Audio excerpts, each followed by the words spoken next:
Are you tired of spending $10 on each pint or afraid that quality brew systems cost a fortune? Well, stop right there. You don't need to break the bank to brew exceptional beer. Forget everything you thought you knew about expensive brewing setups. Today we're going to brew on a system that's significantly cheaper than the one I've previously been brewing on. I'm looking for functionality on this brew day. Is it easy to assemble? Is it easy to use? But most importantly, does it work just as good as the stuff that's significantly more expensive? Stick around, and at the end of this brew day, I'll give you my God's honest opinion on this new system. Cheers. What is going on, guys? It's good to be back. If you've been following my channel for almost the past decade, you've seen me brew on the majority of the systems out there. Not only turnkey systems, but I've pretty much ripped up my garage, my kitchen, and anywhere else in my house where I could put together a brew day or a brew system day. A lot of times it saved me a lot of money, but sometimes it could be pretty janky. It's really nice to have an all-in-one system that performs effortlessly at a great price. And today I've received a new system from Clawhammer Supply. I'm going to be brewing a brown ale on it and then compare it to the systems I've used in the past and reflect on that after I chill my wort. And a few things to take note of before you start your brew day. All right, assembly was quite simple. Took me about 15 minutes to piece this all together. Couple things: do not turn on your heating element unless you have water in your system. This can damage the system. This can be a fire and safety hazard as well. You do not need to fill it all of the way up, just enough so the bottom in the thermometer is submerged. I would imagine 1 gallon does the trick. Second is to tighten everything and check for leaks, but do not over tighten. I've ruined stuff before over tightening ball valves or whatever. Run your system with water first. Check out the pump recirculating, check out the valves. You know, you don't want to learn this on the fly when you've got 150 or 200 degree liquid. Do not burn good water on this. Just use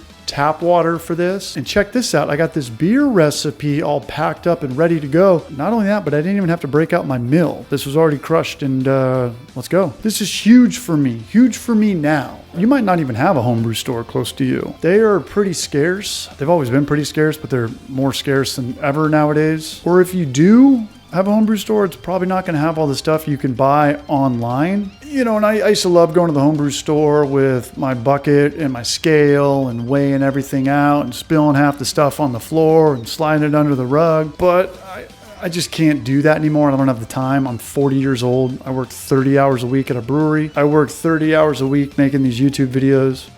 Way more than 30 hours a week making these YouTube videos. I don't even want to know how many hours a week I spend making these YouTube videos. And if I'm not doing that, I'm just in my yard ripping something out. So I don't go to homebrew stores anymore. I'm actually banned from it. Not the homebrew store, but the freeways. I can't go on freeways anymore. So this beer recipe kit that's already ready, been vouched for, getting shipped right to my door, this is absolutely perfect for me. All right, let's look at the system. All right, so I thought the screen was a little bit difficult at first, but it's actually probably the best screen I've seen yet. You just got to hold the temperature button down for a few seconds to get from Celsius to Fahrenheit.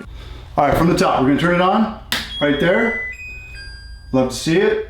Sounds like a little Nintendo Zelda. That's exactly what it was. Let's do it again.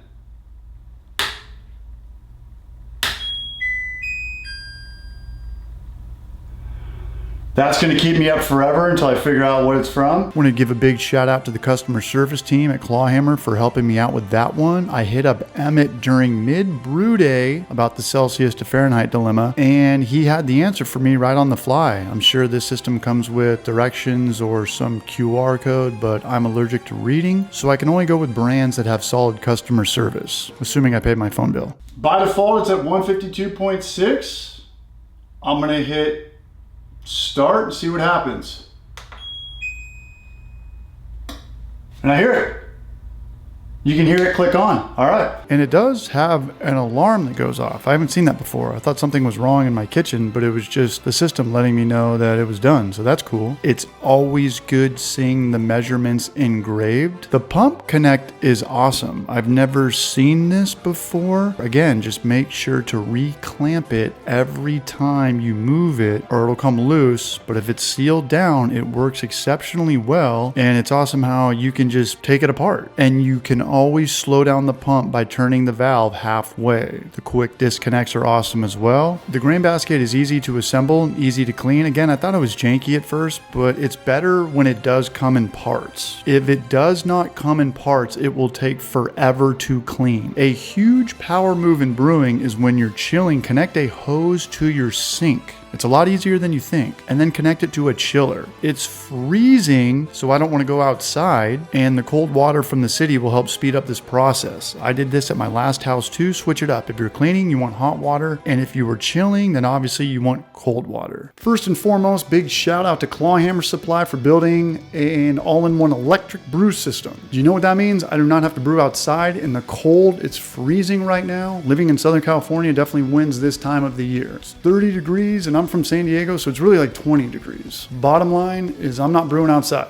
and I'm not brewing inside with propane. So I've got my beer fermenting right now. Should be ready for Thanksgiving. I'll have a link in the description for that. Brown ale's looking good though. All in all, it's a great brew day. Really easy to assemble. Had no hiccups. I love having the pump on the outside, but yet still connected to the brew system as a whole. I've had systems where the pump is on the inside, and if it breaks, you're just going manual. You know, get your Johnny Appleseed bucket. And I've also had systems where the pump is on the outside, but it's not secured. And you have to build kind of like a pump stand out of 2x4s.